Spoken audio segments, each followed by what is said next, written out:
It is adjourned. Shining. We are out of here.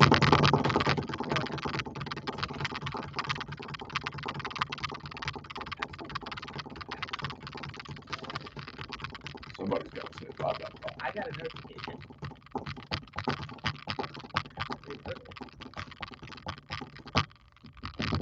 Hello, you hear my voice on fingertips? I can see us. There you go. Oh, thank Board you, Board American. Good morning, everyone. It is the 17th of September, 2025, Anno Domini, the year of our Lord. This show is brought to us by Refuge Medical, wonderful people on Patreon, and the creator of the universe. You may have heard of him. If you haven't, sucks to be you. You should probably reconsider most of your life decisions, if not all of your life decisions. I am Bear from the internet, and you are. Listen from not the internet. Right. But without you, we would not have White Girl Wednesday. Exactly. And it's White Girl Wednesday. It's White Girl Wednesday. So here we are. I feel like, we play with the camera position on many an occasion, and there's no good camera position when there's two of us here. So no, but worst production quality, best content on the internet. That's the goal. I'm very attached to that. That's the goal. You can hear us. You can sort of see us. Yeah. Good enough. Yeah, and the visuals are like, for why? Yeah. I don't ever watch any videos anyway. Yeah, it's all passive consumption. Yeah. So, and by the way, nobody has time. She's married, not to me. So so for everybody who's like, oh my gosh, White Girl Wednesday, I like the visuals. Stop. Okay. Go away. Stop. This is my little sister. Leave her alone. Okay. Cool. Yeah. All right.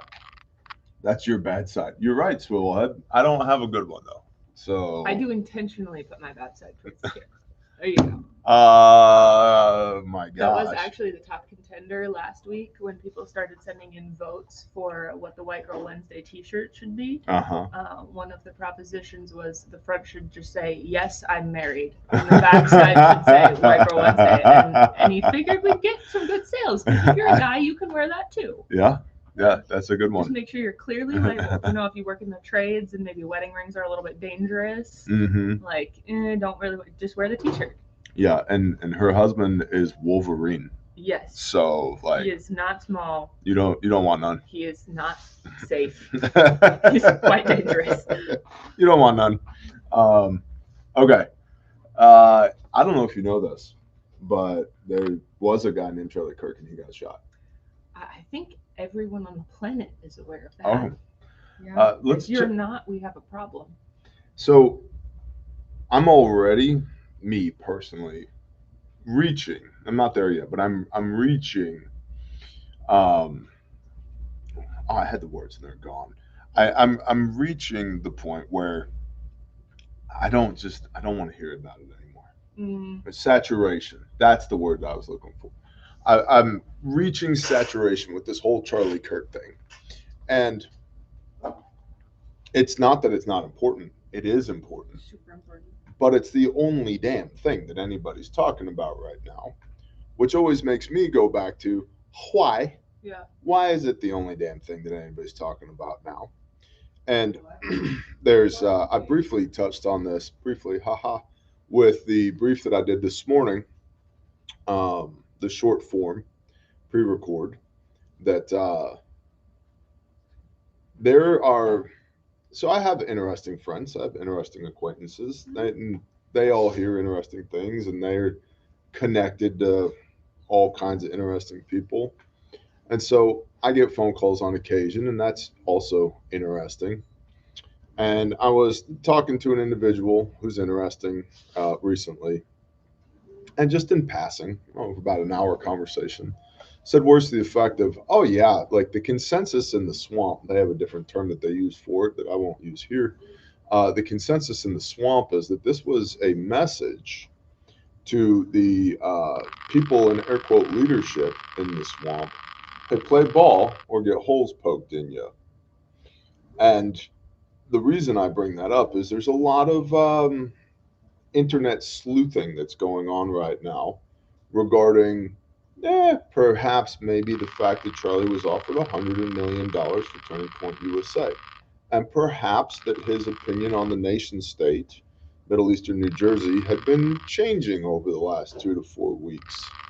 And that said nation state is also engaged in conflict beyond its own borders, and that maybe some other folks with big platforms and big voices needed to understand, don't speak negatively about the nation state or you'll get a hole poked in you.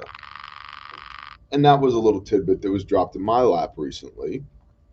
And I bring that up because there's lots of people who are engaged in internet sleuthery who love to say definitively, oh, this thing happened because of this reason, as if things don't happen for multiple reasons. And if things don't happen at the highest echelons of power on this blue marble that we're all spinning around on, it's a pizza shaped bear. All right, whatever, on this blue pizza that we're all spinning around on. When one commits resources to support a line of effort, if we can check as many boxes as possible when we commit those resources, that's a win. It's just like compounding interest. And so one thing can happen for many reasons, and it often does for many reasons. So what's interesting with that, are you tracking on the texts between Tyler Robinson, the shooter, and his boyfriend? No, I read some of his stuff from Discord, like Discord comments that he had made this morning, and was like somewhat keeping up with his trial, or like the process of his trial, but not a whole lot. I think I'm in the place where it's becoming abusive tragedy for me. Yeah. A lot of people who never cared about Charlie Kirk beforehand are leveraging the tragedy to gain media traction, social media traction, social media followers. People who never cared before are making posts and creating content based off of this, and like, I don't know. I think it should be acknowledged, but I don't think we need another 500,000 reels about it. Yeah. Like, there's people who it makes sense that they grieve and that this is a forefront thing for them for a long time. But then there's people where it's like, you didn't know who he was before he died. Like, what's going on? Yeah, I've been relatively quiet about Charlie for myriad reasons. Number one, nobody knows the truth. Right. And we probably won't know the truth. This is going to be another one of those things where we probably won't know the truth, because the ground truth of what actually happened anywhere when there's conflict, tragedy, loss of life is never reported. I was talking to a very interesting person last night on the porch while I was pushing the baby in the swing. And we were talking about ground truth. And we were actually talking about Gaza last night. And go ahead, pull my phone records, feds. You already know who I talk to. Half of them are y'all anyway, trying to catch me in some bullshit. I'm aware of that. So, in any event, we were talking about the ground truth of what's actually happening in Gaza versus the reporting. And I have the biased, air quote, ground truth from sources who are on the ground. And I say biased because it's their experience. Yep. Right?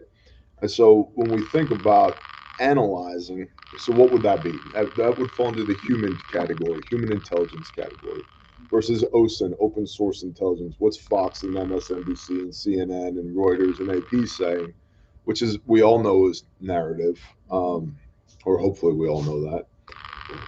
Then you got the talking heads, right? This whole influence campaign didn't stop when cable news lost influence and social media gained influence, because the largest social media platforms have direct ties to the intelligence community and have since inception.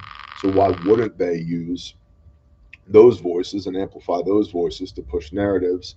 And why wouldn't they take action against people who have voices that aren't in line with the narrative, i.e. Utah, i.e. Charlie? But the ground truth is always different than what's reported. And so we're never going to get the truth of what actually happened with the Charlie assassination. And that's something that everybody needs to be okay with. That doesn't mean we shouldn't go looking for it and try and figure out details here. But since I don't actually know what happened and I wasn't there, I haven't offered a whole lot of opinion and analysis on what happened there, because I don't know. And I was familiar with Charlie, but I didn't listen to him every day, and so for me, the mourning is conceptual, not actual. It's not, um, he didn't have a deep and meaningful impact on my life. Not that he was incapable of that. I wasn't that familiar with him, you know? And so there is a lot of grifting that's going on where people are, because Charlie's the hot thing in the news right now, that's what they want to talk about. And to the extent that I talk about it, I want to talk about what happened with Charlie conceptually. Um, so the shooter allegedly exchanged a bunch of texts immediately after pulling the trigger with his boyfriend, who was transitioning to female gender, who's also a furry. It's a bunch of weird stuff here. Um, and the texts they're too cute. They're too nice. Several people, internet sleuths, have fed those text messages through ChatGPT for analysis. That's the word. More caffeine is indicated for analysis to determine whether or not the texts are legitimate. And ChatGPT has said, no, these texts are illegitimate. They're make believe. Well, number one, don't be so quick to rely on the robots because they don't have that proficiency yet to make that call. Are they or are they not legitimate? But more so, what is important for everybody to understand concept, regardless of how you feel about the Charlie thing. Take that, put it over there for a minute. It's entirely possible and relatively easy to spoof text conversations. Okay? Mm-hmm. And then present that as air quote evidence after the fact, ex post facto, and say, look, we've got his text. He was texting his boyfriend and he said X, Y, and Z. So why? Charlie was a moderate Christian, moderate conservative Christian. Who's the bad guy here? Trans liberal weirdo. Okay. So think about that big picture. If let's just say I happen to be in a nation state that is embroiled in conflict with unpopular leadership that is being blamed for all types of things here in the Estados Unidos, domestically in the United States of America. And I want to both let the people with the voice box know, be careful what you say, and also take attention off of what I'm doing, and also continue to further the divide in between Americans. It would make lots of sense for me to pick as the anti-hero to Charlie somebody who was the exact opposite of what air quote Charlie stood for, some trans liberal weirdo. Okay, so we have this one story of Charlie and Charlie versus the trans liberal weirdos, which I'm also against, just so we're all on the same page. We have to zoom out here and be analytical, be objective rather than subjective to the best of our ability. Divide and conquer. A house divided against itself cannot stand. Do you know who said that? Messiah. Right. Oh, I thought Abraham Lincoln said that. He did. Yeah, he was quoting Messiah when he said that. Bible. Yeah. So how do we, if I'm the bad guy, how do I continue to foment division? Well, this is one way. Another is the story of Irenia on the bus, which is tragic, right? Well, you have all kinds of people now talking about the divide between blacks and whites and how, African American communities represent X portion of the population, but they represent X statistics of violent crime, some of which may be true. But why the talking points all of a sudden? See, the media can't tell you what to think, but they can tell you what to think about. Mm-hmm. Okay? And so why is all this occurring now when the country, economically speaking, which is the canary in the coal mine, we are headed in the direction of war. Our economy is very much so military industrial complex war footing based. To what? To meet our near peer threat of China, who's also in economic turmoil on the battlefield sooner or later. There's lots of special programs that are being let out right now that I can't talk about, all of which have a completion date of 3 years. They all have. This must be operational by 3 years from now. And what's happening in 3 years? Is there a changing of the guard in 2028? I feel like there might be something where we all go to little places and put little pieces of paper in other boxes. That's interesting. Yeah. China has said by 2027 that their forces need to be operational to retake Taiwan. You have the United States Marine Corps has shifted their focus to littoral combat 5 years ago, 7 years ago. Just a lot of indicators there at the strategic level.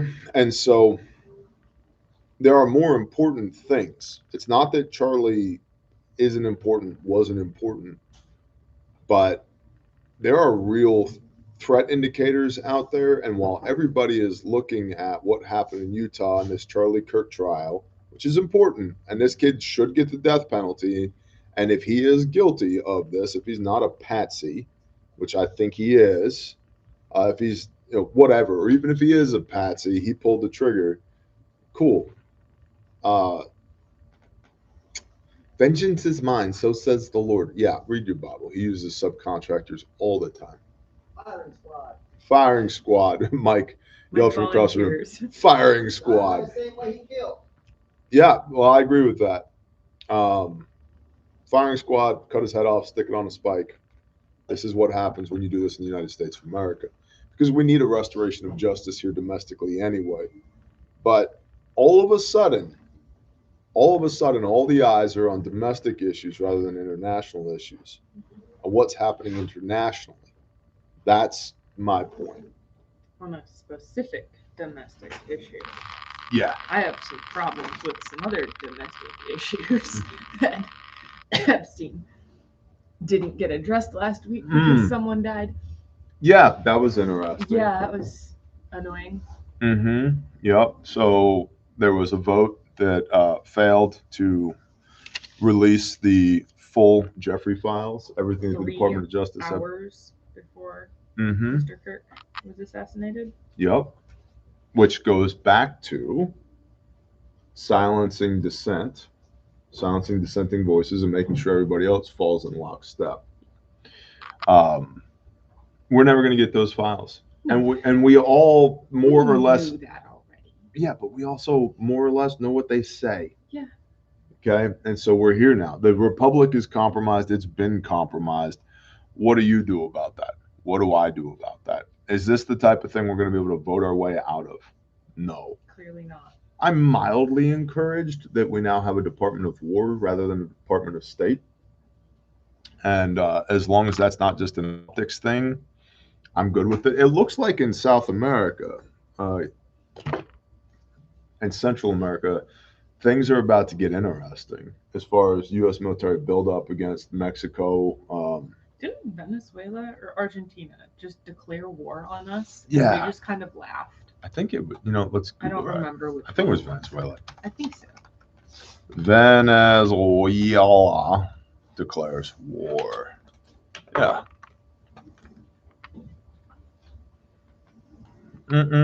As of September 17, 25, Venezuela has not declared war, but tensions with the United States have sharply escalated following a series of U.S. military strikes in the Caribbean.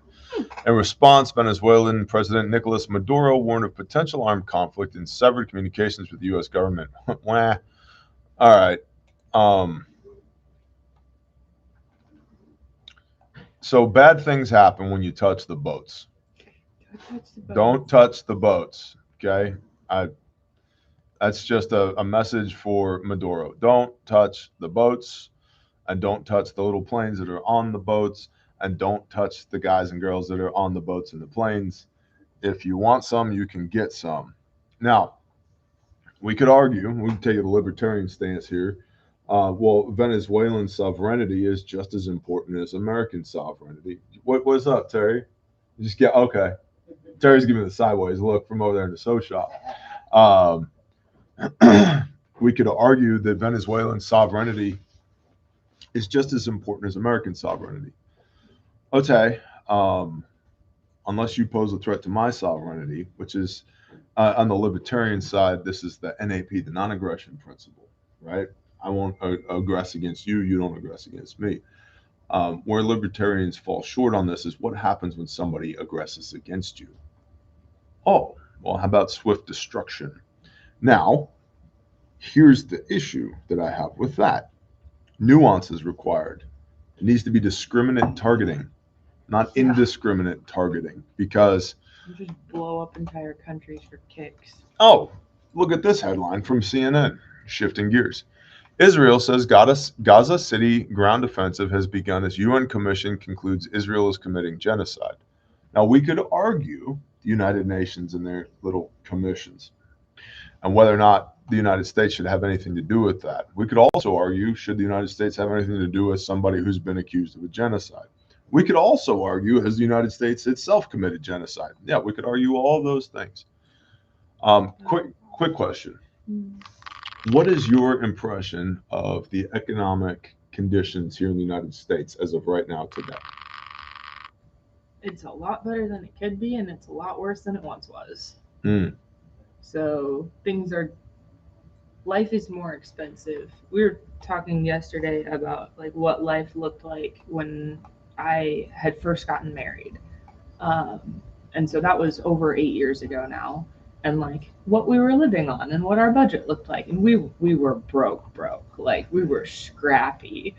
But like we survived on over 50% less than what our bare minimum is now. And it's only been 8 years. Like looking at rent prices, we paid $695 a month for a very nice 2-bed, 2.5-bath townhome. Like we weren't even in an apartment building. And that like doesn't get you a studio apartment in the town we lived in. Yep. So the trend of upward has been steep. However, we're not like eating cats. So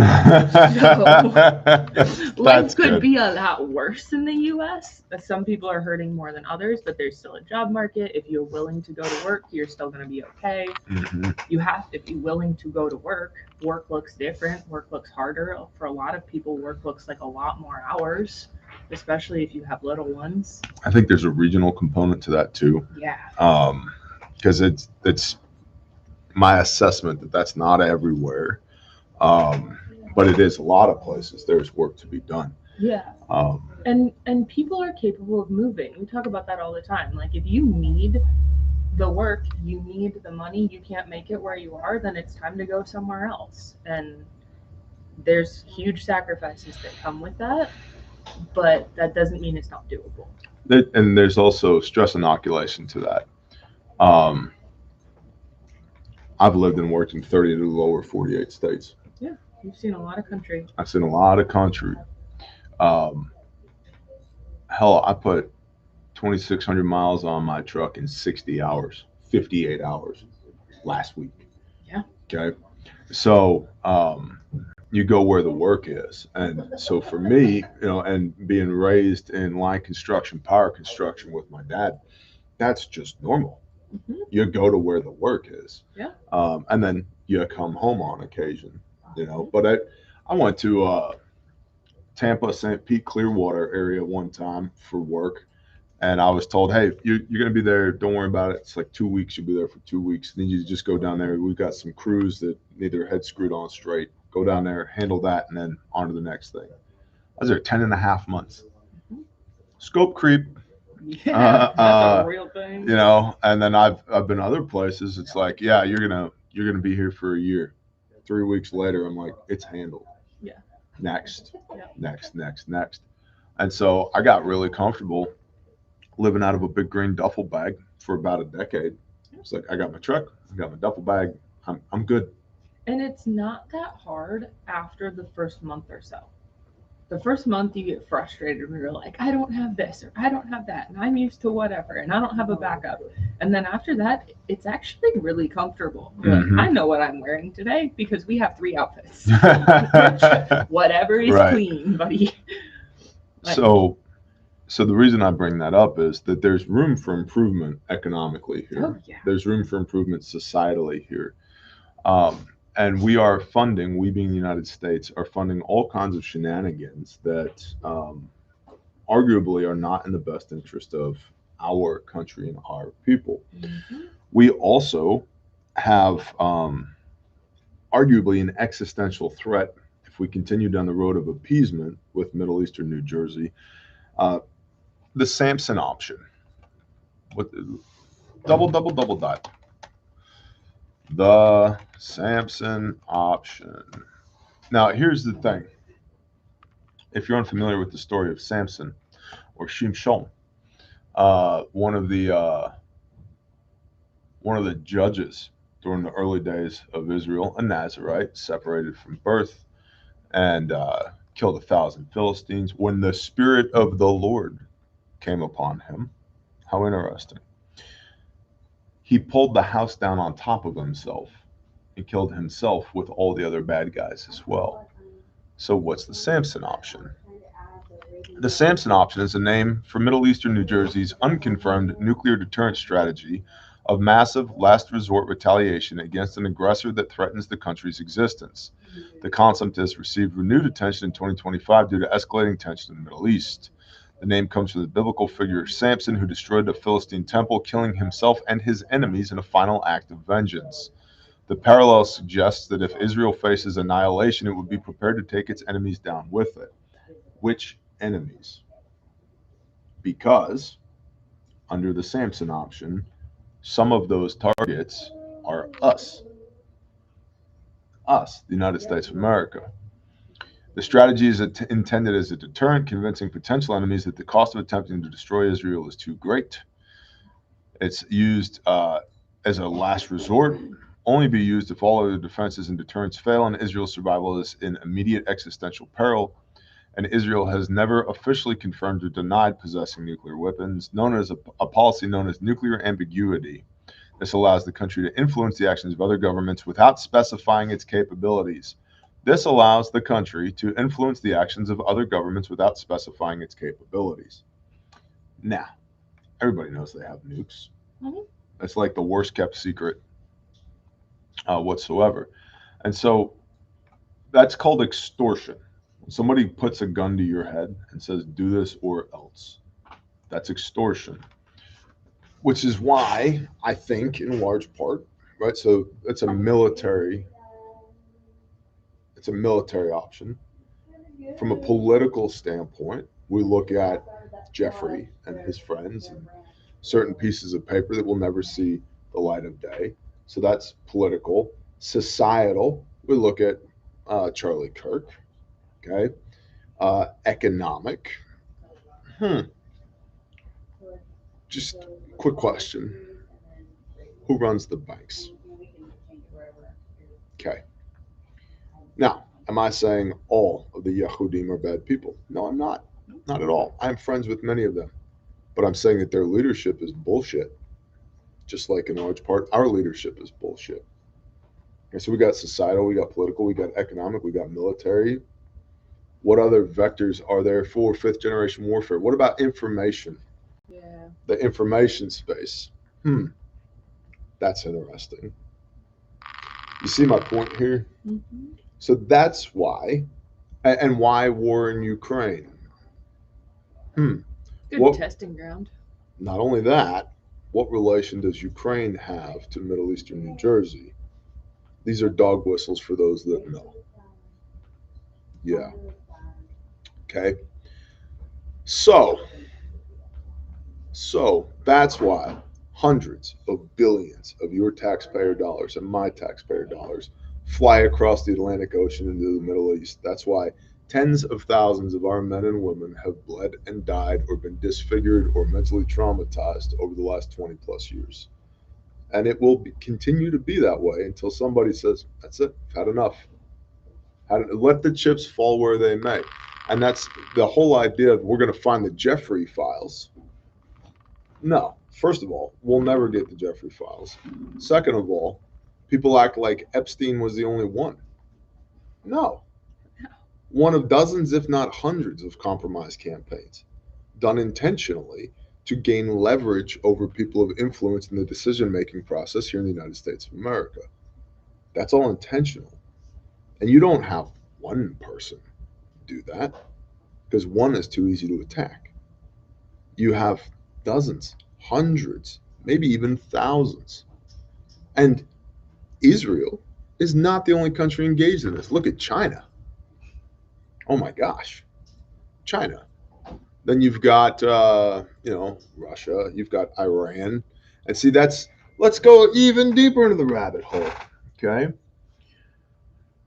Charlie Kirk shooter, Tyler Robinson. Mm-hmm.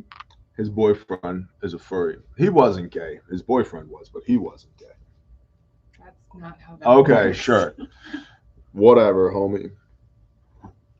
Boyfriend is part of this Salt Lake City, I forget what the Violent Queers or something. That was their name. The Armed Queers. That's what it was. The Armed Queers. They're tied into, hold on. I don't want to live in this timeline anymore. It gets better. Oh, for all my Texans out there, it gets better. They're tied into a violent Antifa group out of Texas. Surprise, surprise. Right. So now we're crossing state lines here. So this is already a federal problem, right? Not a state problem. Which makes sense why the FBI is involved, although I don't believe Kash Patel for a second. The Harold and Kumar game with Kash and Dan, I'm over it. So this Texas Antifa group, their leadership is an Iranian woman, who her and her subordinate leadership were trained by Cuba. So we have a communist tie-in and an Iranian tie-in. And a Ukrainian tie-in. And a Ukrainian tie-in. And so if I'm the nation state and I'm looking for somebody to point fingers at, if these are the threads, see, everybody talks about 4D chess, 5D chess, right? If these are the threads I want people to pull, now I have Americans that are upset at trans people. I have Americans that are upset at Antifa and leftists. I have Americans that are upset at Iran. Que bono. Who benefits from all of this? The military-industrial complex and people funding said thing. And the bankers. Yep. Yeah. Because a huge amount of our economic well-being is dependent on someone being at war. Yeah. That's what we export. We've built an economy around. We export destruction. You can't, good luck trying to buy a pair of American jeans for under $100. You cannot. Let me tell you, you cannot. I saw, what's his face? Lucas Botkin posted yesterday on X. He formerly of T-Rex Arms. He posted words to the effect of, I just learned that there's only one company, one factory in America that makes zippers. Not surprised at all. I'm like, no shit, homie. Welcome to my world. Yeah. We've been doing this for 5 years. Okay, and that's just zippers. And you would think, how could zippers be a national defense issue? I don't know. Here's a little pouch that we've been prototyping. Okay, just a little pouch. Yeah. Okay, just a little pouch. Oh, look, it has a zipper on it. Okay, I put a zipper on every single day. Yeah, me too. Okay, so you'd think it's just a zipper. It's no big deal. It's a big deal. It's a big deal. What about where does the hook and loop come from? Where does the fabric come from? What about the stuff that's inside of here? Where do we combat gauze? Where do we get combat gauze from? Right? What about pressure bandages? It's gauze. Where does gauze come from? How much was that gauze machine we need to fund for you again? A lot. A lot. So I either need to have an incredibly impressive Q4 2025 and or hit the Powerball before gauze machine happens. Yeah. However, gauze machine is in here. Mm-hmm. It's in the vision long term for American manufacturing for Refuge. But we have all this to say, we have challenges at home. Yeah. We should have a different set of priorities when it comes to funding and investing here in the United States of America. Now, the Israelis were attacked October 7th, 2023. Was it 23? 24. No, I think it was 23. I believe it was 23. Yeah, because we're coming up on 2 years. Ukraine was 22. Yep, 23. Yep. Okay. They were attacked. Made it happen, let it happen. It's the equivalent of their 9/11, but all the stuff there. But we'll just go with me. They were attacked. And they consider Hamas and Islamic terrorism to be an existential threat, meaning it threatens their very existence. Yeah, I can get on board with that. I understand that. I get that. And I support them. I support anyone eliminating bad people. I'm for the preservation of life for good people and for the removal of life for bad people. But that requires discriminate targeting, not indiscriminate targeting. Careful execution of pre-planned combatives. Mm-hmm. Rule of 7 Ps. Proper previous planning prevents piss poor performance. Israel has launched a ground incursion into Gaza City, according to officials, escalating its war in defiance of international condemnation and backlash from the families of hostages held by Hamas. The Israeli military estimates its offensive to take several months to complete. An independent United Nations inquiry has concluded that Israel has committed genocide against Palestinians in Gaza and what it described as the most authoritative UN finding to date. Over 10% of Palestinians in Gaza have been killed or injured since the war began. The Israeli military's former chief said, a figure very close to that reported by the Palestinian Health Ministry. Now, this goes back to what's the likelihood of getting the ground truth? Zero. There is no human that exists that doesn't have a bias. But in some direction. I know people on both sides of this. I know people in the IDF on the ground. I know people involved in the humanitarian aid effort in Gaza on the ground.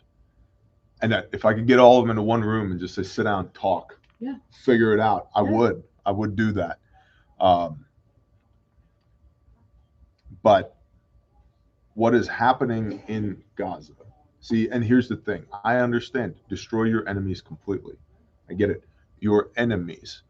But there is a code of conduct. There's an element of honor here. We don't target women and children. If the woman is wearing an S vest, okay, that's different. She's made herself a combatant. If the child picks up an AK, that sucks shit. They made themselves a combatant.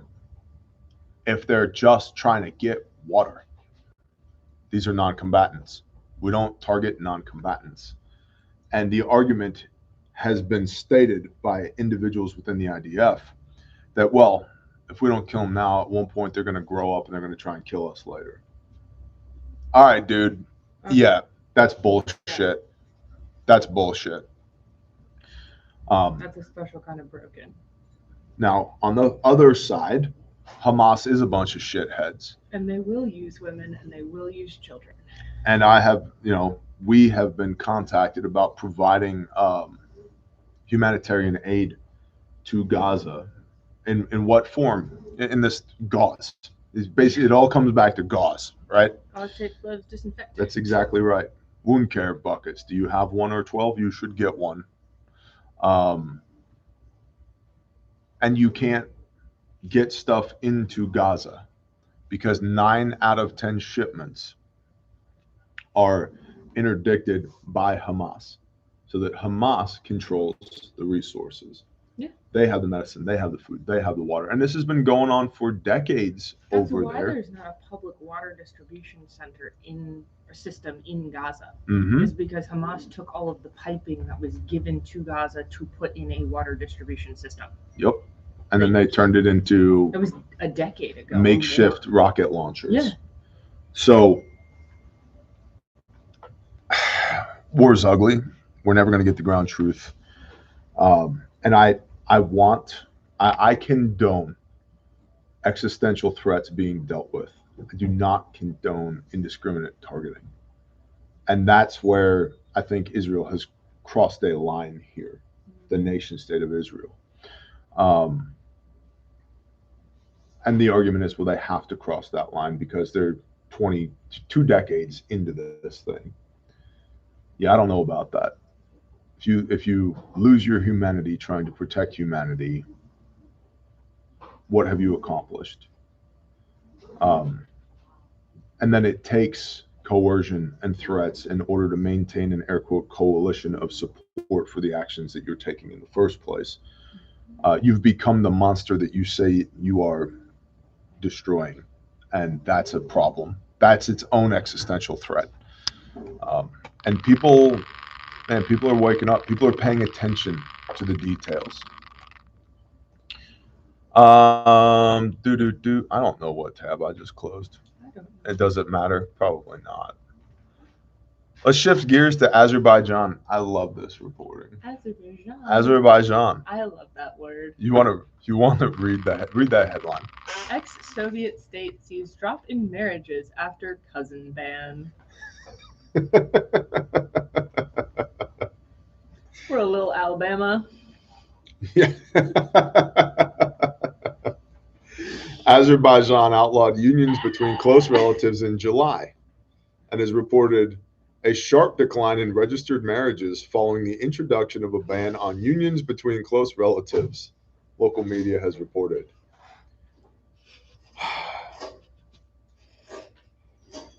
Doesn't the Dead South have a song about this? I'm sure. I know that she's my cousin, but she needs some sweet loving anyway.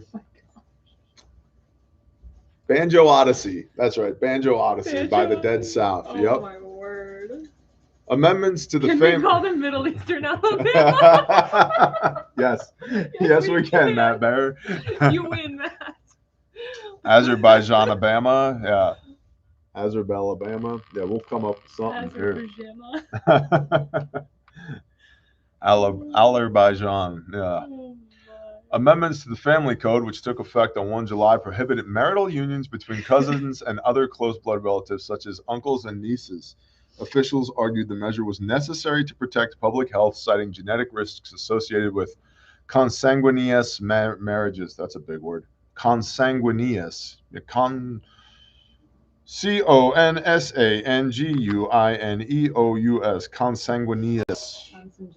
Consanguineous?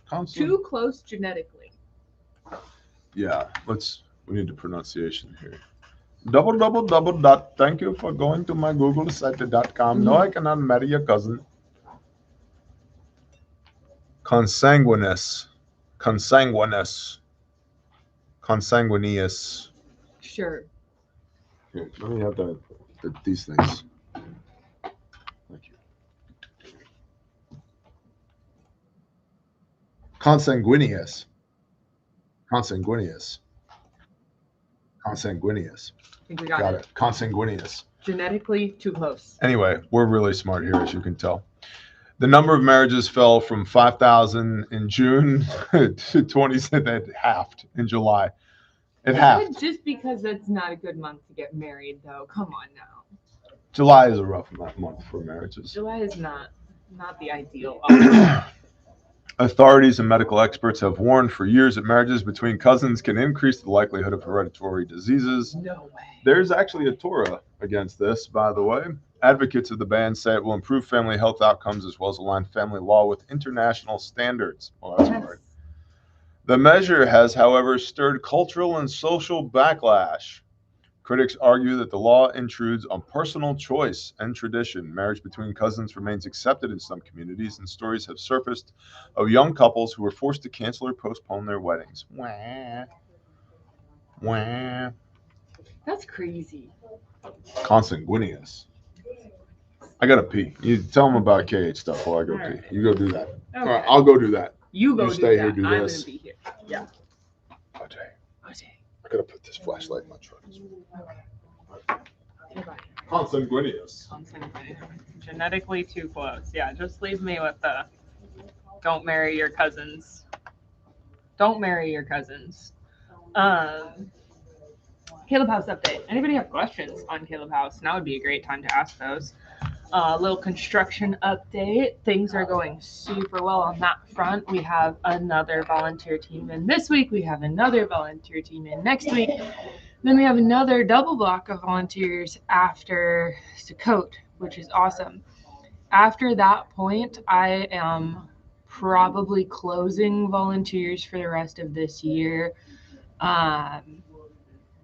pending the layout of the rest of our construction time, but also exempting specific trades. So like if you're my electrical guys, we'd still like you to come, but I'm probably not going to do general volunteers for the remainder of this year after we get through the ones that are already booked. I super appreciate all of the hours that have been invested in us over the course of this year. By the time we're done with it, we will have well over 1,000 volunteer hours put in on site of people who have given up their time, their resources, time with their families, time on their homesteads, and given so much of their resources to us in constructing this first facility. And so if you've been to site, if you've been one of our volunteers, thank you so much for the investment in us, for the time you've taken away from your families, for the time you've taken away from work and your projects, and the skills and the resources that you've poured into us. You have made a tremendous difference this year.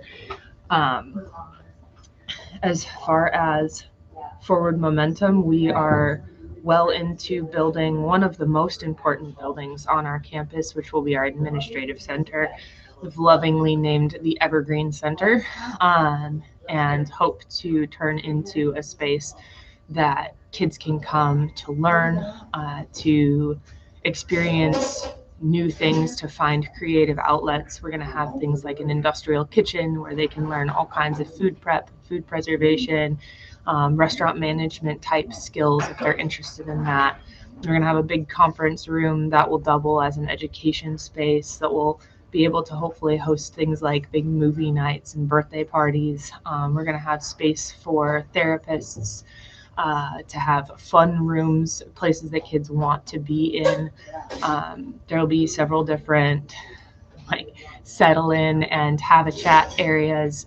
We're going to have a big wraparound porch, which I think is going to get a ton of use out of it. I'm super excited to furnish that and just create conversation spaces and create places for people to build relationship and to build stability into these kiddos, and to the care parents that we're going to have there. So that is one of the things that I'm most excited about, and the thing that we're currently pouring a lot of work into. Something that I currently really need is an individual that works in the water utility space.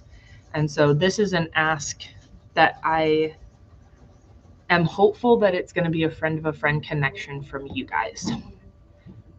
We need to put in a very large, very intricate water system to service our property and to create redundancy in water distribution so that if something happens to our water systems, we have a buffer of many days of facilitating water for this campus. In order to do that, we need materials that are industrial, city grade, city water system grade materials, fittings and valves and connectors. We have connections for things like piping and tanking, which we need, but those connectors are something that it's incredibly expensive, which is a good thing because they're very high quality, but they're also somewhat difficult to get. We have a couple of connections on where we can buy them, but I would really like to find someone who wants to partner with us, either for an at-cost donation or straight up donate them. So if you know someone who works in the water utility space, who does manufacturing for water utilities, who is familiar with engineering for utilities for city developments, that is the type of person that I am looking to connect with in order to help us build out this next step in our resilience on this property so that we can create a space where if something bad happens, no one knows except the people fixing it. We want to create so many redundancies in our system that if something happens, it doesn't affect the kiddos at all. So if you know someone, if you are that person, if you've got a friend of a friend The way to contact, there's only one way to contact me, is via email at volunteers@calebhouse.org. So you need to email me directly if you are that person, volunteers@calebhouse.org. I would love to talk to you. I'm happy to call other people if you have connections. I would love to hear about it. That's our big push right now. And so that's the connection I'm looking for. If you know someone who's in that space, please reach out, let me know, help me get connected to them so that we can start making this happen. What do you need? I need someone who works in the water utilities space at a city grade. The other thing that we've got coming up is the Refuge Ruckus. That is March 13th through the 15th in Fort Smith, Arkansas. It's going to be an incredible event. There's going to be vendors. There's going to be a ruck. There's going to be a peanut butter tug of war. There's going to be speakers. It's going to be a really good weekend. I'm super excited. Over 100 of you are already registered. A bunch of those 100 are my friends, are people who have come to volunteer, are people I've gotten to connect with over the last year and a half since I've been here, and I'm very excited to see you again. So if you want to come join the party, you can sign up at refugeruckus.com. There are still sponsorship opportunities as well. Absolutely. For anybody that wants to sponsor, whether it's a personal or corporate sponsor. There's also vendor slots as well. Yep. So you're talking about a large group of highly like-minded, highly motivated individuals. It's a great branding opportunity. So bring peanut butter merch if you really want to sell it. People get real excited about their peanut butter. And crunchy peanut butter. Creamy peanut butter. Crunchy, none of this pusillanimous peanut butter. Crunchy peanut butter. If you're not getting a jaw and neck workout when you eat your peanut butter, you're doing it wrong. Actually, just bring whole salted peanuts. I'll make my own crunchy peanut butter. Oh, okay. In my mouth. Yeah. Yeah. So creamy peanut butter then. So Forgotten Friend is actually, and I'm all for this. Forgotten Friend is huge, like physically huge. Okay. This is the gentleman who had heaviest ruck this past year. Oh yeah. At 130 pounds. Yep. While pushing his bulldog in a stroller. Yes. Yeah, it was a beautiful image. But he's big into like the powerlifting world. And he's like, I want to get a bunch of dudes from that world to come for the tug of war. I'm like, bet, let's do it. Let's do it. I would literally like to put like 10 strong men on one end of the rope and everybody else on the other end of the rope and see if we could do it. So make sure you re-up your health coverage before you come. Yeah, and sign a waiver. Yep. And just be okay with that. That's a you problem, not a me problem. Refuge will be a vendor though, so it'll be okay. Yeah, Michael will put you back. Yeah, Mike's good. That's all I got. You did great. But in any event, the tug of war is we added it last year to the events, and it was a blast. It was amazing. It was a blast. Boo. Zelensky will have to make a deal, says President Trump. He said, I went to this little tiny Z person and I said, listen, Charlie, Bill, whatever your name is, nobody likes you. Make a deal. Russia, they're gonna kill you. And if they don't kill you, I'm thinking about it. So make a deal. U.S. President Donald Trump on Tuesday renewed calls for a settlement to the Ukraine conflict, insisting that Vladimir Zelensky will eventually have to strike a deal with Moscow. Yeah, that was inevitable. Well, I mean, utter destruction was on the table. Depends on who you ask. I agree it was inevitable. And also, remember this Ukraine war? Remember this whole thing? Yes, the last 2 years of our lives. Yeah, that hundreds of billions of taxpayer dollars. I caught so much shit for this for so long, where I'd be throwing out numbers like 176. Good morning, Christine. Hi. 176 billion doll hairs, 200 billion doll hairs, and people would say, no, the official reporting is that it's only 80 billion. Don't you read the news, Bear? And then all of a sudden, here comes DJT 2.0. He says it's $200 billion. It's probably actually closer to $400 billion. I'm like, okay, cool. Eat shit, haters. But anyway, I said that out loud. That wasn't very humble of you I had some pusillanimous individual recently said words to the effect of in a comment. They're like, Bear, I just can't stand how arrogant you are. What? Dude, sorry, I hang out with you a lot, and no. People mistake confidence for arrogance. Oh, yeah. And the things that I'm competent at. See, competency breeds confidence. Okay? Mm-hmm. The things that I'm competent at, I am confident in, while also acknowledging I always have room for improvement. That's why the first core value of Refuge Medical is be humble, right? You have to admit you don't know everything so that you can learn. Be humble. But see, you guys have a messed up definition of what humility is. My preferred definition of humility comes from Andy Frisella. You may have heard of him.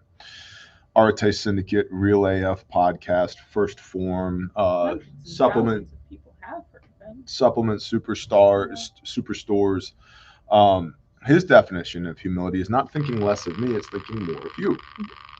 It's thinking that you could have a noteworthy life with major impact as well if you simply did the things that I do. If you had the discipline, if you applied yourself, if you didn't take no for an answer, if you were tenacious, if you studied, then yeah, 100%. You could do the same things that I do. And so it's not arrogance. It's not even confidence. It's competence. And see, here's the thing. This camera is only pointed at me when I point it at me. There's tons of things that I'm not good at that I don't do. I have other people on my teams that are good at the things that I'm not good at. That's how a team works. Okay, I'm good at the things that I'm good at, so I do those things. And therefore, the camera gets pointed at me more or less when I'm doing those things. Yeah. At times when I'm operating in competency, which people then mistake for confidence and therefore arrogance. It's like, hey, man, maybe, and then you always got to think about this. Who's the asshole sitting on the couch saying those things? It's like, well, what have you done? Right? If we start comparing resumes, what have you done? Oh, so you're saying my little life isn't important? No, I'm saying your little life should be much more than it is if you had simply applied yourself. And then you might have competency that breeds confidence that can then be mistaken for arrogance as well. Favorite quote here is Babe Ruth. It ain't bragging if you can do it. Don't point all the way over there and then go swing the bat and strike out. But if you can point all the way over there, swing the bat and knock the ball exactly where you're pointing to, that's not arrogance. That's competency. And so it's weak-minded individuals who will go, well, you're so arrogant. Dude, kiss my ass. Go do something that makes you seem arrogant. You're so good at, you have so many reps and sets at, that you seem arrogant when you do it. It's like, how is that guy that good at that? And then no, you're not as good as you could be. Just like I know I'm not as good as I could be. I've got massive room for improvement as well. If you don't, you're not growing. What the hell were we talking about? Pusillanimous? You're a big fan of that word. You been talking to Joel Riles? No. He's a massive fan of that word. I've heard him teach on it like 4 or 5 times. I like Joel. I haven't spoken with him recently. That's right. We were talking about taxpayer dollars. Is what we were talking about. Why? Why did we send hundreds of billions of taxpayer dollars to Ukraine? Well, Act Blue. How much of that money ended up in Ukraine versus how much of that money cycled right back through NGOs, USAID, state departments, elections fraud, et cetera, et cetera. So why do we continue to fund this thing? We shouldn't. There should be a brokered deal between Kyiv and Moscow. But what about the sanctity and sovereignty of Ukraine? What about the Ukrainian peoples? That's a them problem. Like, just being perfectly frank, that's a them problem. We don't have the bandwidth to continue to subsidize the world. We don't have it. Oh, but then Raytheon stocks will drop. Okay. Get out of Raytheon. Listen, Raytheon has plenty of reasons they can be building missiles. It's not just Ukraine. Okay? Mm-hmm. Plenty. I'll give you one word. China. Okay? How about restock?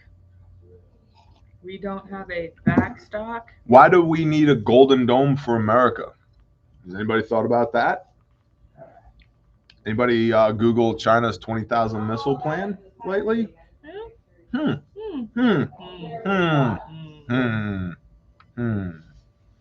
Maybe instead of expending all of our ordnance in the former Soviet bloc where they're trying to marry their cousins, we like spend a little bit of just a couple of bucks here, just on shit that matters, not like universal basic income for people that are morbidly obese and identify as a squirrel, but like actual things that matter.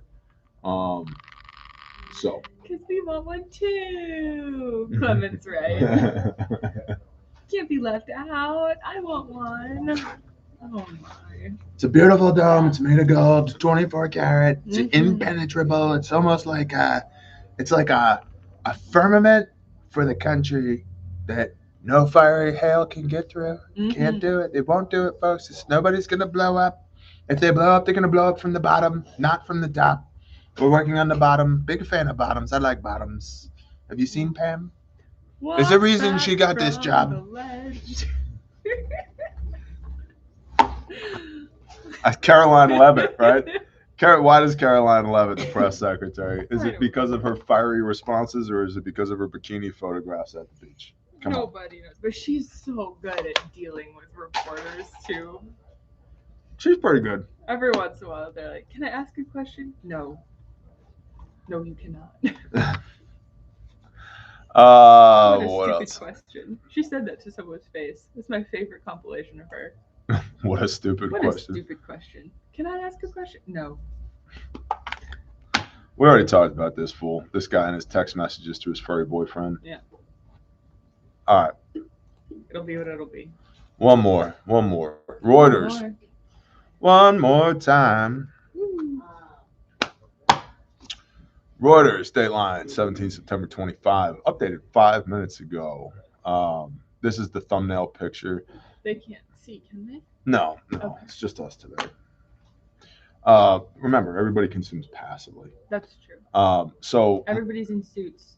Women's suits look ridiculously uncomfortable and have a vendetta against them. Well, it's funny you say vendetta because Melania's got her V for Vendetta look going on. Yes, she no does. Eyeballs. No eyeballs. She's a big fan of no eyeballs. What's with the hats? Her? The hats? No, rich people with the hats. Famous people with the hats. Why is it always the fancy hats that go all the way down or that stand like this far above your head and they've got a bird on them or something? That's also a Kentucky Derby thing. I know, but like when you're not at the Derby, why are we wearing It's also a Black Baptist church thing. The fancy hat? Oh, yeah. It's a whole thing. Okay. So when I was a kid growing up, we were in the Conservative Baptist Church. Sure. There's good reasons I ran away from that damn church, literally and figuratively. But my mom's best friend when we were growing up was this phenomenal, wonderful, beautiful black lady named Eva.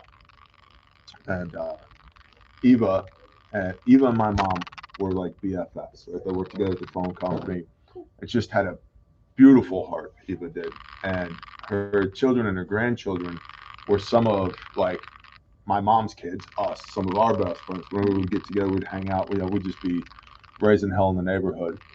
And so I remember Eva invited us to church one weekend. She's like, "You should come to my church." We're like, "Okay, cool, no problem." So we go to Eva's church. Holy shit. This was like, I didn't realize this was like an all-day event. Oh, yeah. Wooden pews, the whole nine, wooden floor, and people are stomping their feet and dancing and singing and praising and prophesying it. And it starts at like 9 in the morning. And we're the man. We are the odd one out, right? It's like there's like a handful of white people in the back of the room just like, what is happening right here? And they were great to us. They were super nice to us. It was awesome. But somewhere around 12:30, we're like, I'm hungry. Is it over? What are we going to do? And so then there was lunch. It was a potluck. Everybody ate for about 30 minutes. And then somewhere around 1, like it keeps going. Like 4 o'clock in the afternoon, I was like, we got to go. Like, love you, but we got to go. But all I have to say, very fancy hats.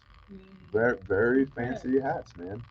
So fancy hats have multiple demographics that they cover. Yeah, correct. I'll be less judgy about the fancy hats. Well, these are just... I still think women's suits need to be massively upgraded. Yeah, I mean... comfortability and function. these are reptilian overlord hats. Mm. So, Windsor, England. King Charles and other British royals greeted Donald Trump on Wednesday as the U.S. president's historic second state visit to Britain began with unprecedented pomp, intense security, and technological investment and protests. Trump and his wife Melania arrived at Windsor Castle, the oldest and largest inhabited castle in the world, and family home to British monarchs for almost 1,000 years. He was met by the monarch, his wife, Queen Camilla, she of the reptile overlords, heir Prince William, he of the Epstein files, and his wife Kate, she of the whoredom, before a carriage procession through the grounds. Ahead of the lavish banquet, there will be a military flypast. Do you remember when I said investigate who it was that refueled those F-35s over Saudi Arabia that hit Qatar? You remember that? Were you paying attention? No, I was driving my car with my knee while I was trying to do my makeup in traffic and drink my coffee and read my Bible all at the same time on the way to work. Yes, I said you should investigate who it is that refueled those F-35s. Now, completely unrelated, speaking of Great Britain, ahead of a lavish banquet, there'll be a military flypast, part of what Britain had said will be the largest military ceremonial welcome for a state visit in living memory. Oh, got it. Because they got tons of money too. Let's just burn that up. Trump, an overt royal fan, has made little secret of his delight at being not just the first U.S. leader, but the first elected politician to be invited by a British monarch for 2 state visits. On his arrival, he told reporters that he loved Britain. It's a very special place, he said. Prime Minister Keir Starmer, who enjoys doing butt stuff with his furry boyfriend, is hoping to use that sentiment. That's opinion. You can't say that. No, I can. I have the First Amendment right here, and that's analysis and opinion. Okay. Is hoping to use that sentiment to Britain's advantage as his government seeks to cement the two nations' special relationship, deepen economic ties, secure billions of dollars of investment, discuss tariffs, and press the U.S. president on Ukraine and Israel. Gay.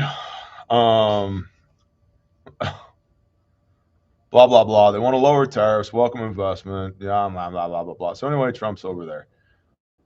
And he's bedazzled by the pageantry. I thought that said bedazzled by pastries. I too am easily bedazzled by pastries. Depending on the day, you could totally bedazzle me with a pastry. Pastries. Not to be confused with pasties, which can also be bedazzling, but that's a different application. That's very different. That's Representative Anna Paulina Luna bedazzling, not Cake Boss bedazzling. You know, when we were in Vegas for SHOT Show. I'm concerned. No, we're going in a different direction here. Okay. Don't make me call for Hami again. So the Cake Boss, whatever his name is, Italian, New Jersey guy, sure. Long Island guy, whatever. Buddy something. I don't know. Buddy Italian name. That guy. So they have cake vending machines in Vegas that have slices of his cake in it. Does it Yeah. Do they refill them like a couple times a day? Because I feel like that gets stale really fast. So they're refrigerated, and okay. I think they turn enough business that at some point the cake guy comes by and puts more cake in it. Okay. All right. And then was our saving grace on Shabbat, which Shabbat is very hard to do in Vegas. Yeah. Yeah, I had a Guns N' Roses cover band literally on the other side of my wall for my hotel room. Oh no. And by the 4th time around of Sweet Child of Mine, I was like, I'm gonna murder people. I'm gonna end up on the 5 o'clock news. We don't want that. So it's like, well, you gotta eat, right? Gotta eat. It's like, well, so we try and avoid business and purchases and all that on the day of rest. Well, they also have a Sicilian pizza vending machine. I was like, I don't really want to be handling money on the Sabbath, but my option is the vending machine or like room service, which is totally making somebody work for me, or going to a restaurant, which is making somebody work for me, or fasting. And so we fasted most of the day.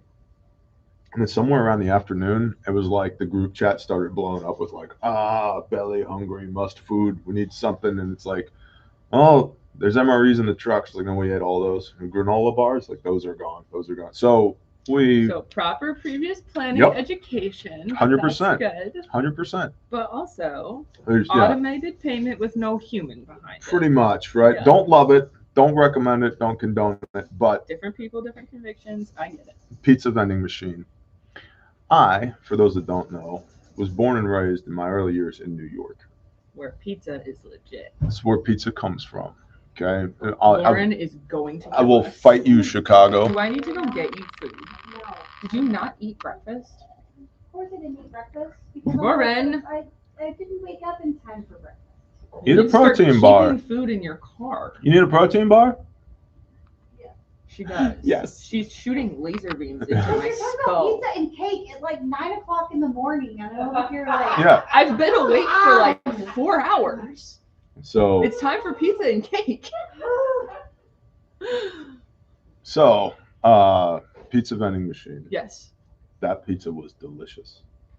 And in it was vending machine. And it was Cake Boss pizza. Oh, it was so good. I was like, is it like a plastic, like a clamshell? No. How do they keep it from? No. It's literally that foiled cardboard, right? Yeah. In a tray with a slice of pizza on it, and you're like, boop, you hit the button, and there's an oven in it. And it puts it into the oven, like those through toasters, like the industrial through toasters. And then it like has a little like clock counting down. It's like your pizza will be ready in 4 minutes, and you stand there and you just BS with the guys, and then ka-chunk, here comes your slice of Sicilian pizza. That's amazing. We had that thing running like nonstop because it was like 4 minutes per slice. There's a bunch of dudes here, like we stood there for an hour and just watched this thing spit pizza out of the front of it. But it was actually really good.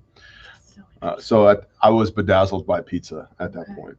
Is the reason I bring that. That's by pizza, pastries, and pageantry. That's probably the show. Okay. That's probably the show. Anyway, Trump's in the UK. How interesting. Who fueled those jets? I don't know. And they're there to talk about what? I don't know. Pastries, obviously. Obviously, bedazzled by the pastries. It's got nothing to do with Ukraine and Israel. Who is getting the money that is still going to Ukraine? By the way, we, the United States of America, still give the Taliban $40 million a week. Oh, yeah. Okay, just so we're all on the same page here. Why?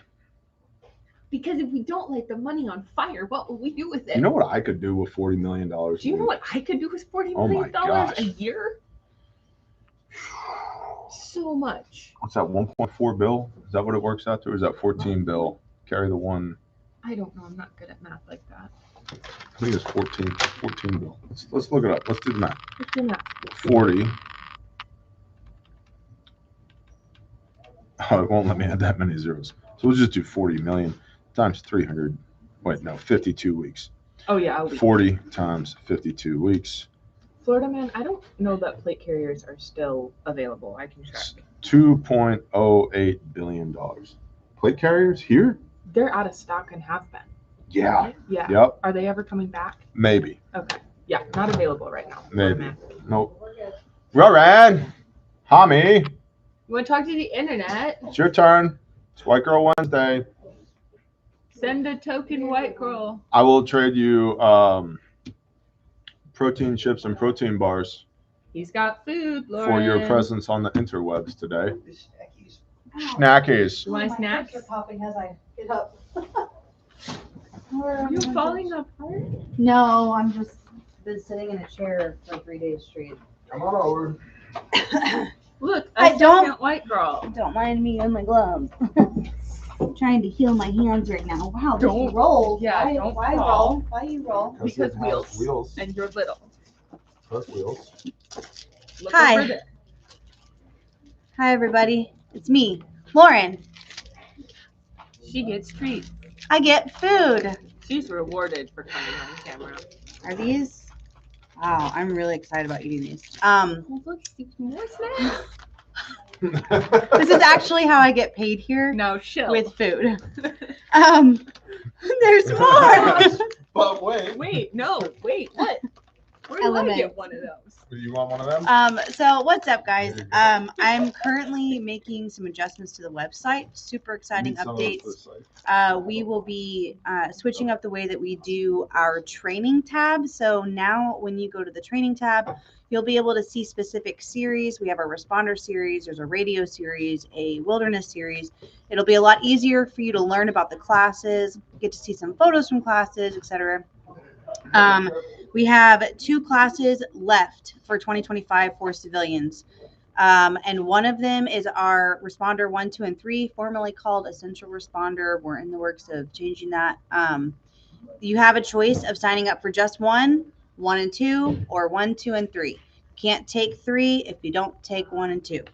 Can you come for 3 if you've already taken 1 and 2 yes, previous date? If you have come for 1 and 2 and you weren't able to make 3 prior to that, you just had to have completed 1 and 2 before doing 3. But it's a 2-day class, so if you come for just the 1 4-hour portion, the beginning portion, that's going to be on that Sunday for the first half of the day. Level 2 is going to be the full day, so you'll go to the first half and the second half, and then level 3 they will continue on to the next day, which is when we do our full-blown scenarios and stuff like that. The next class that we have for civilians, that is our Train the Trainer, and that is only for people who have completed either Refuge Responder or our Essential Responder. You had to have completed one of those because we have had in the past someone who came to that class who had never held a tourniquet, and the whole point. And you're learning how to teach. You're not learning the content necessarily. No. You need to have a knowledge set of knowledge. Yes. You need to have a knowledge base, and then you're learning how to replicate that with other people. Exactly. Yeah. Like you're coming in. It's going to be a refresher course, but you're not coming in to be like, oh, I want to learn how to pack a wound. You should already know how to do that because you've been to our class. So it's going to give you the reps and sets. It's going to be a you or I do, we do, you do. You know, you're going to get to see it again. Then you're going to get to do it with us. And then we're going to have you teach it and show us that you are proficient in that. Yes. It was previously a 2-day class. It is now a 3-day class because we realized we wanted to fit even more into that. Ooh, a box. It says shears. Mm-hmm. Anyways, it's not shears. Knives. Oh, I'm kidding. Throwing knives. Don't mess with her. Anyways, that's me anyway. That's not Train the Trainer. Those are our last 2 civilian classes for the year for 2025. 2026 is already filling up. We've got a Responder 1, 2, and 3. We have Wilderness Responder. We have the Refuge Defender, which we're really excited about that one, especially with the political climate and everything that's been going on and the craziness in the world. Getting to train people how to protect their congregations. I actually had somebody comment on Facebook that their pastor said, we don't need that. We have enough former military in the congregation. Like, that's not how that works. Nope. That's on February 8th. So that's actually coming up kind of soon. Yeah. Like, it's 2026, but barely. So figure that out if you want to come. And that's a 10-hour class. Yes. It's under $500. Totally worth it. So if you guys want to do that, make sure you sign up. There is also private trainings. We are already putting private trainings on the schedule. Your radio classes, April. Oh, yes, that's right. So private trainings are available upon request. That is something that we've kind of ramped up more and we're doing more of. So, and that includes us traveling, and we also have our Refuge training partners who are in other states. So if you don't see a class on the schedule that you can come to, but you know that your company, your law enforcement department, your church, you guys want to have a private training, hit us up, admin@refugemedical.com. We can help you with that. And then Alyssa just reminded me about the radio class. We do have 2 Radio Made Easy classes back to back coming up in April. Yes, April 12th and 13th is just the 0 to hero. Basic 0 to hero, and then 14 and 15 is tactical radio. So if you want to expand upon the whole thing, come for 4 days. Yeah. Knock out, know all the things about radios. Evan is an incredible human being. Such a good teacher too. He's so thorough. All of my respect. He's an upstanding human being. He loves people. He serves people well, and he's an incredible teacher. Yeah. And he truly loves what he does. Well, the cool thing too is the tactical one is it's a continuation. So you have to have come to the first one, the Zero to Hero, which you have the opportunity to do both. The tactical a bunch one. of people did that this last year. Yeah. Here they've done multiple. So Actually, I was working on that page right now. Came to the radio class this last year, and you just want to do the 14th and 15th. Yeah, then totally you can do that. So definitely check that out. Make sure to go to refugemedical.com, hover over the training, and it'll have a drop down, and you can see the new series landing pages that we have. Mike, get over here, birthday boy. Come on. Get over here. Happy birthday, No. Hi, Nathaniel. What's up, everybody? Happy birthday. It's Mike's birthday today. Mike is regular. I just wanted to mention all of our merit badge courses that we're doing, AHA, NAMT, all that. Talk loud. Talk right there. All those accrediting bodies that can get you guys cool guy, I love you all cert, stuff like that. So they're coming. They're on the calendar. Sign up for the Peace Out Nation email blast. Yes. Now, Lauren, are you sick? You got the blue hand. No, Lauren is not. I am not sick. Lauren messed up her palms of her hands, and I am trying to let it heal. So I am currently like lotioned and she's grounded. I'm grounded. My hands are so dry that they are cracked. Yeah. So it's your birthday too, Raincat. It's also my sister's birthday today, so it's a big birthday day today.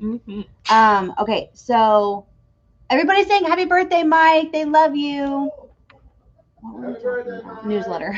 Sign up for the newsletter. It's at the bottom of the webpage. Yes. Put your email in there. They don't spam you. It's a normal amount of emails. Yeah. Good information. Do the things. When you do the emails too, you'll get notified when we have new classes and any awesome promos that we have.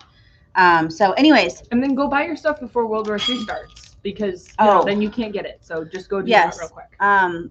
Specifically, I would suggest buckets. We love a bucket. We haven't really talked about buckets in a while, and they are what is that called when you don't talk about something enough, because it's like sleeper agent of refuge. It's the sleeper agent. It's the unsung hero. Yes, that's what it is. Much more PC. It's the unsung hero of gear, specifically the burn bucket and the wound care bucket. Ask me how I know about the burn bucket. I had a daughter who had poured pasta water as she was going from the stove onto her hand. I was the mom who works here and did not have what I needed. Thankfully, I don't live very far, so my butt got in the car and drove up here and got what I needed. But after that, I was like, wow, you should have had. We used the burn gel. We used the burn shield. We used the tactical military dressing, because I would have to keep changing it. It wasn't like you put it on one time and then you're done. Well, that's the thing with gauze too. It's like I had a friend of mine who lives on my property dropped a kitchen knife this last week. A really right through the tendon. Right through her foot. Didn't sever anything. Praise ya. But we had a real good evaluation about where our medical supplies are on the property, because can I fix this with paper towels? Yes, I can. Do I want to? No, I don't. No. So we had a really good little chat about where is all of the gauze? Yeah. Where is the stuff to make bleeding stop? Because did I fix it with paper towels? Yeah. And do I know where all my stuff is? Yeah. But was it close enough? No. No. Because we could have stopped massive hemorrhage. We're gonna fix you because you're dying. Yeah. But that's not helpful when you drop a knife. No. You need a 5x9. Or when you pour boiling water on your hand.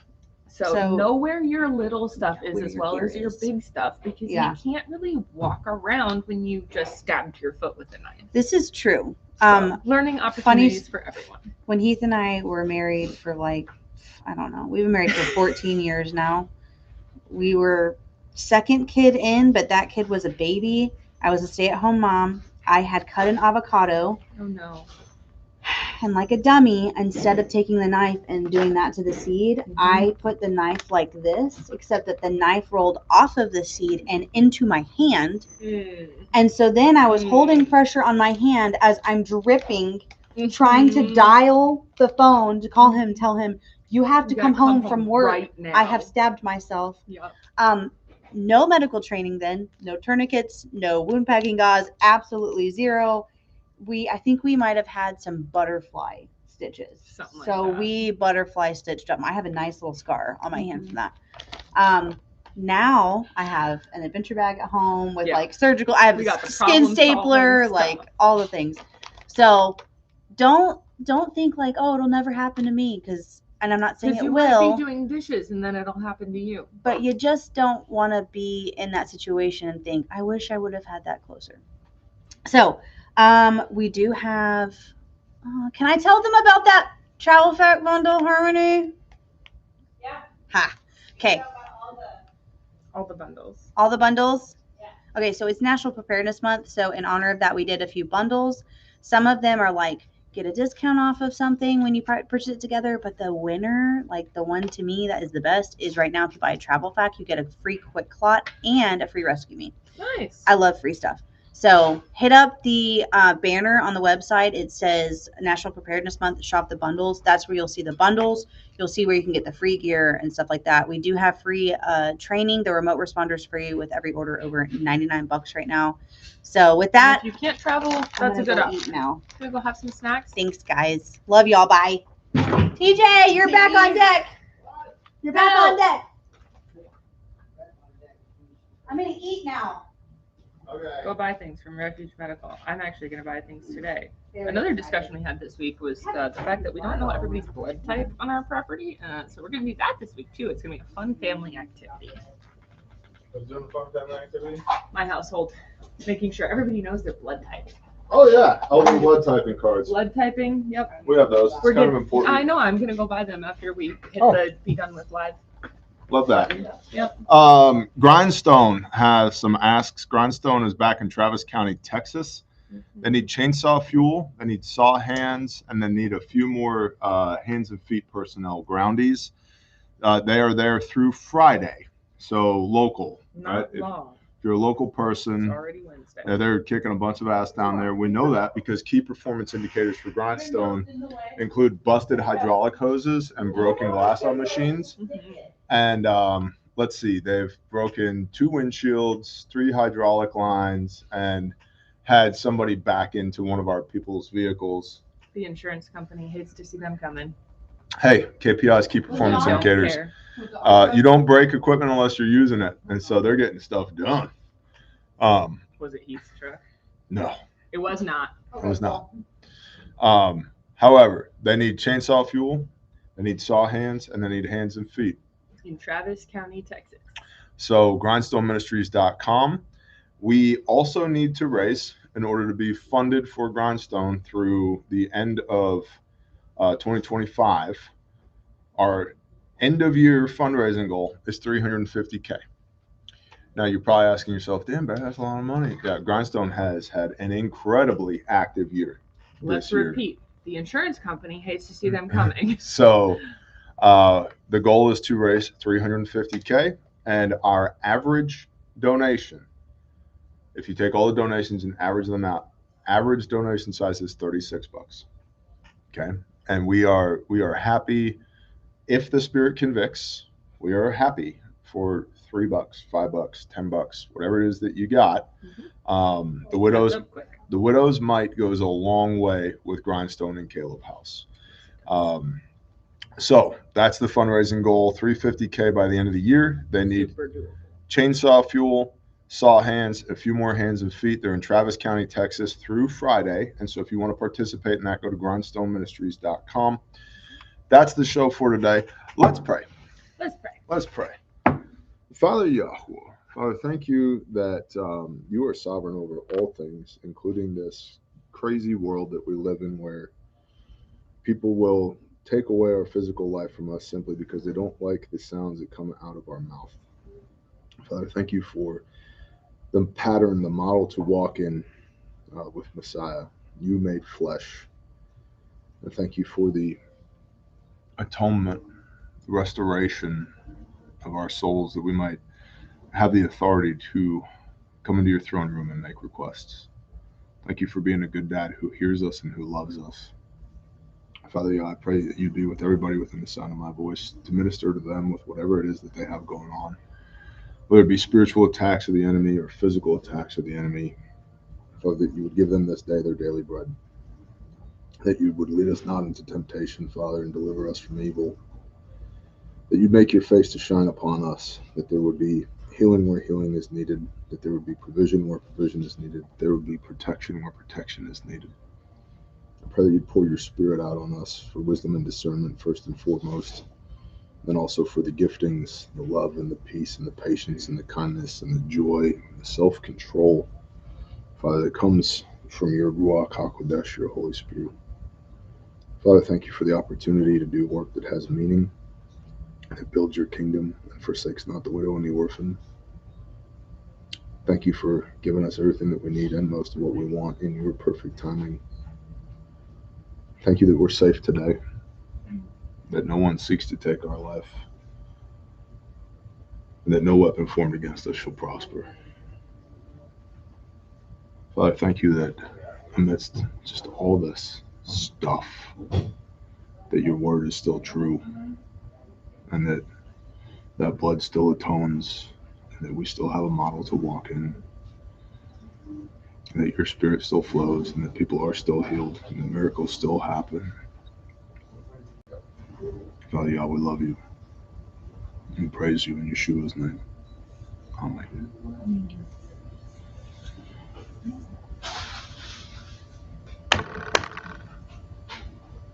We will see y'all when we see you. Hey, share the show. It's the only way we grow. Do all YouTube things. Blah, blah, blah, blah, blah.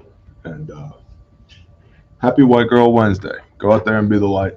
We happen to the world. The world does not happen to us. Okay? We are on a mission from the Most High, indwelt by the Spirit, covered by the blood. We have stuff to do that matters.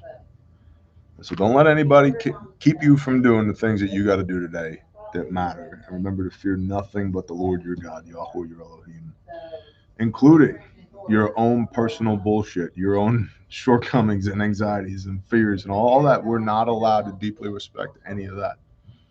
Just Yah. At the end of the day, it's just you and him, and just me and him, just you and him. That's it.